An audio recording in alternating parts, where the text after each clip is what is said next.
Okay, so it's funny. It's like there's this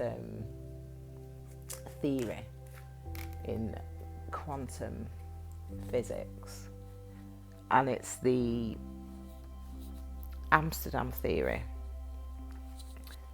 not the entanglement theory. The Amsterdam theory essentially states that particles react differently when they are being observed. And you ask, how can you know that something acts differently when it's observed, and how can they do that with a particle? These physicists, I don't know how these quantum physicists do it, but they do it anyway. So things react differently when they're being observed, and it's funny because I'm not being observed right now. I'm just in my house, on my bed, chilling, shuffling my tarot cards, and I'm like, what? So I'm not actually being observed. There's just me here, and yet I'm definitely behaving differently. So it's funny, isn't it? It's like I thinking about the truth today, and thinking about how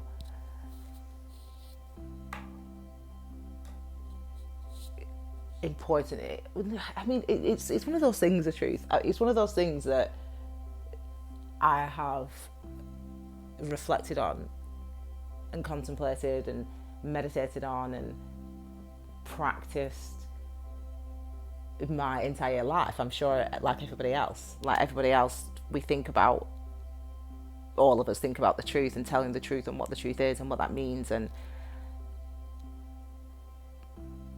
obviously the opposite of that, telling a lie, what that means, how that feels. I don't understand why. I understand why truth is important to me personally in this moment now. It's this is really not something that I want to say, to be honest, but this is really not what I want to say. I don't want to be having this conversation even with myself out loud. The thing about mindfulness is the thing that I love about mindfulness and tantra is that there ain't no place to hide, right? So tantra, ground path result. So that means every experience that we have reveals something to us, teaches us something, opens a door for us, gives us more, increases our awareness, leads us to new paths, to new horizons, to new lands, to new discoveries about ourselves. Everything. So it doesn't matter what that is. It doesn't matter if that's a quote unquote good experience or quote unquote bad experience or a neutral experience. We get that. We are gonna learn, and we're not gonna, and it's continual. And there's a sameness. I mentioned sameness in my last video. There's a sameness in that, and this is the concept of sameness. But the frustrating thing about that is that you have an experience, right? Whatever it is, bad, good, indifferent, and you might go through that experience. You listening to me, you might go through that experience, and you might go through an experience, and you'll feel bad, good, indifferent. Going through that experience, after that experience, you'll feel what you feel. I have an experience. So something bad happens, or someone tells a lie about me, or someone hurts me, or someone does something to me, or something happens to me, or I don't know, my car breaks down, I've got no money, whatever. Something like that happens, and it happens in that moment, and also in that moment, I'm like, well, I recognise that this is necessary, and it's benefiting me in some way or in this way. And I understand it immediately in that moment, whatever the event is happening to me. Sometimes it takes longer, but essentially I'm always, even if it takes longer, I'm like, I'm getting something out of this. I'm learning something from this. So there's a frustration there because it means that you can't really kind of wallow, which is a word I love to wallow, and to kind of, to kind of engage with something and to kind of ruminate over a subject. I can't wallow in the emotional kind of what would have in the past brought on emotional discomfort for me. I can't wallow in that because I know that it's a necessary thing and I'm benefiting from this. But when it comes to the truth, that's different. The truth is like, it's so layered, because there's what you consciously know to be true, like what you consciously, know to be true, right? So, today I'm feeling good, I'm happy, I'm chilling, I'm seeing my friends, whatever it is, right? However you're feeling that day, I'm stressed, it's work, I hate my job, whatever it is you're feeling, you've got that conscious kind of truth that you kind of live, your ego lives, and you kind of engage in that. But then there's another truth that you also have, which is your unconscious truth, or your subconscious truth, or your quiet truth, or your empty truth, your divine feminine truth. Divine feminine emptiness, divine masculine awareness. And the divine feminine truth, the empty truth, is the truth, is you might not consciously say it to yourself in your head, but you know it's true. And it's like, which one of those truths should be the thing that moves you forward? So there's two things that are true, right? For me. So I've got the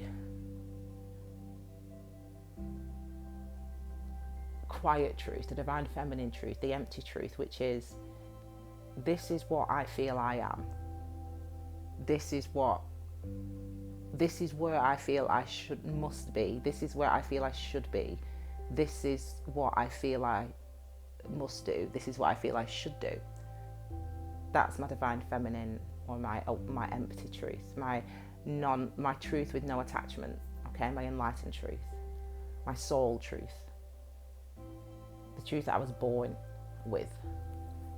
Knowing where I should be, knowing what I am, understanding me, without necessarily having to say that consciously in my head. I understand what that is. I don't need to speak about that. I don't need to think about that. It's there. But then there's the other truth. And both these things are equally true. So on the other truth, the awareness truth, my divine masculine truth, I have, who cares what I've got to say? Like, who cares? Why does the world care what I've got to say? Like, why does the world have to listen to me? Like, why does the world have to, like, why who gives a bleep? Do you know what I mean? Like, why does it matter? Like, what I've got to say? Like, who cares about you? Like, it's fine, babe, you can care about you and it's all good, and yeah, but why does this have to be out in the world? Like, that's my divine feminine, masculine truth. Now, both those things are true, right? So it's true that I feel like, on the one hand, divine feminine, I feel like I should be here. Like, I feel like this is what I should do. I just do. I just feel like this is where I should be. This is what I should do. This is what I should say. Like, I just do. Absolute true. Conventionally true. Not conventionally true. Actually true. And then on the other hand, also true. Who cares what I've got to say? You just, like, there's like 7 billion people on this. Like, we don't need to listen to you. Like, what do you, like, no shade. Like, no shade, but who cares? So, which truth then do I go with? Because they're both true. Both those two things are true. I feel both those two things. So imagine if you are into your tarot, and you see the woman on the tarot, the Two of Swords, and she's got two swords and she's crossing her arms, and she's got a blindfold on over it. She's crossing her arms across her chest almost, and anyway.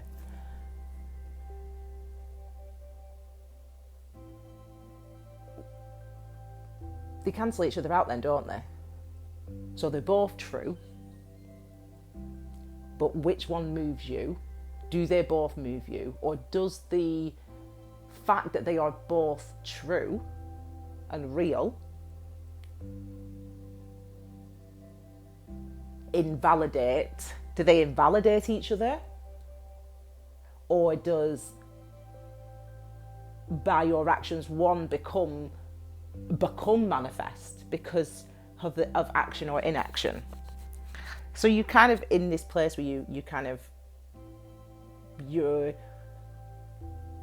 like, when we think about number 2 in terms of numerology, or in terms of the tree of life, Kabbalah, the tree of life, that tree of life. When we look at number 2 and we think about number 2, we always talk about commitments. We think about 2 pairs, partnerships, etc. We think about commitments, and it's associated with commitment. But actually, what are you committing to? Because really, for me now, I kind of look at this and feel this. I feel like actually, for me, a number 2, having both those 2 truths and existing in both those 2 realities, which are both absolutely true. This is what I feel I should do. This is what I feel I am. This is what I feel I should say. True. Also true is, who cares what you need to say? Why does anyone care? It doesn't matter. It's fine. No shade, but who gives a crap, right? So I feel actually that the 2 is, it's actually roots you to the ground. I feel like that for me personally. I feel like that's been the thing that's grown, essentially, like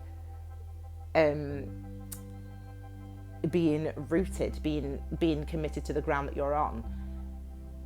Now, it's number 3 that's expansive, right? It's number 3, the number 3 that's expansive, that opens us up, that's about new horizons and taking another step and moving forward to create new foundations of the number 4 and establish new routines and new ways of working and new ways of being and living. But when we're at number 2, we're not moving, and it's kind of it's interesting. I'm thinking about the tarot, I'm thinking about the judgment, and I'm thinking about tarot. Just a quick little side note about tarot. Tarot for me, I talked about in my last video the different stages of meditation. So you've got the preliminary practices, the inner and outer tantra that we call them, and then so there's 3 in each of those, 3 different levels or 4 different levels of meditation within those preliminary practices. And then you've got what's called the generation stage of meditation, and then finally the perfection stage, which is, as I said in the last video, Buddhahood, essentially, when you achieve no attachment, essentially. And the generation stage is essentially where the tarot comes in, where it came in for me. So that was how I was able to go through the generation stage. You could do it by looking at the different 100 dharmas and doing it that way. So you've got 100 energies to essentially kind of pliantly meditate with to experience that, and to embody and so that you can examine the nature of an energy, of an experience, anger, doubt, fear, mindfulness, etc. There's 100 of them. Buddha Gautama, the original Buddha, he came up with essentially 52 mental formations and then an additional 26 physical that go along with those. So that's the same amount of tarot cards, about 70 odd tarot cards, 70 odd. So it's the same. So for me, my generation stage was using essentially the tarot, the different energies, and looking. That's why Key is my name. It's what it means is energy. Is that energy? Anyway, essentially. So I'm thinking about in the number 2 in the tarots, so the judgment, and I think about those energies and those the kind of the ideas and the metaphors and the imagery that's used. Judgment, being exposed, being think about the justice, which is 1-1. It's 11, but it's 2 obviously. The high priestess, there's a stillness. You're not going anywhere, but you're where you are, but you're looking. You're where you are, and you're paying attention, or you're not paying attention, but you're stuck essentially where you are, in this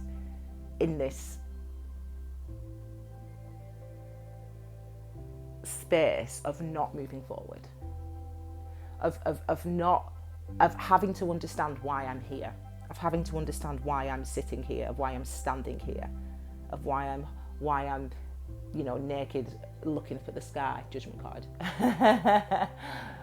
when I can see the light, essentially. I can see the light, I can see the angels, I can see that glory, I can see the salvation. And I'm still standing here. Why?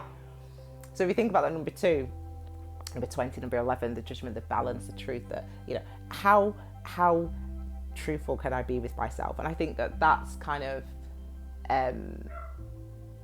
that's the hard part, really. That's the challenge, in recognizing that there are 2 truths. I mean, for real, 2 truths is actually I don't want to go into that. Anyway, the 2 truths is a thing, is what I don't want to go too deep right now. The 2 truths is also what we refer to when we, in mindfulness terms or in Buddhist terms, is how we refer to reality. So if you get a Buddhist text like the Abhidharma or the Tibetan Book of the Dead, and you look in the glossary at the back and you look at the term reality, it will say, see 2 truths. And then you look at the 2 truths and it will tell you that the 2 truths are conventional reality and actual reality. Conventional reality, I always link to the divine masculine or awareness, because conventional reality is what we see, what we label. This is a book, this is a hand, this is a person, this is a dream. That's conventional reality. Actual reality is something else entirely. And I will not confound you by going into it right now. But that's your true nature. That's your divine, what you know to be true. It's way more complicated than that to explain and express in a video like this, so I won't. Again, follow Key Wisdom on Instagram, and I'll put up these little definitions and things like that, so you can get, if you're interested, you can get that bit more information on that. So yeah, truth. We have these 2 realities that we live in, and we can live astride them. So, but we can live in both. This is what I feel. This is what I know. This is what I understand. This is what I know to be true and real for me. But also, this is the real world, and there's real-ish here, and this is where I'm living, this is how I'm living, and this is what life is. So what's going to move me forward? And at the moment I'm standing, or not just me, but we stand in that spot, looking up at the sky, going, well, what do I do? Where should I go? What truth should be the truth that moves me? Because they are both true, right? And recognize that you're rooted to the ground. I am. I mean, I can't speak for you, because you know your life. I suppose the point of this is for you to reflect on your truth. I mean, I don't know if it's helpful. And it's one of those things where I still got to say it, right? Like, the reality for me, that's my reality. My reality is, like, right now is, I've got to say these words. Like, I've got to say it. This is what I feel I've got to say. And also reality, I don't know if anyone's even going to listen to this. I don't know if anyone's going to care. I don't know if it's going to help anyone. But I'm rooted here. So this is, mindfulness is, again, about being where we're at, about recognizing this is where I am, so that I can understand what this experience is. So that when I do experience actual reality, when I do experience that, as do you anyway. Long, deep lessons before we get onto that. But then I won't be confounded, and then I'll be like, I recognise what's real and I understand what's real. So yeah, I suppose reflect on truth, really. Yeah, do that. I hope that I don't know. I hope this video finds you well anyway. I hope that it gives you something to reflect on. And yeah, I think I'll be adding, listen to the little piece, the truth piece as well. I'll add that in there as well. I just be back on the channel, like and subscribe, all that stuff. Again, I don't know if anyone's here for this, but like and subscribe and all that stuff. Lotus is the word again. Well, actually, I've just got 3 of cups, so maybe 3 of cups should be the word in the comments. If you got this far in the video, I appreciate you. You're a legend.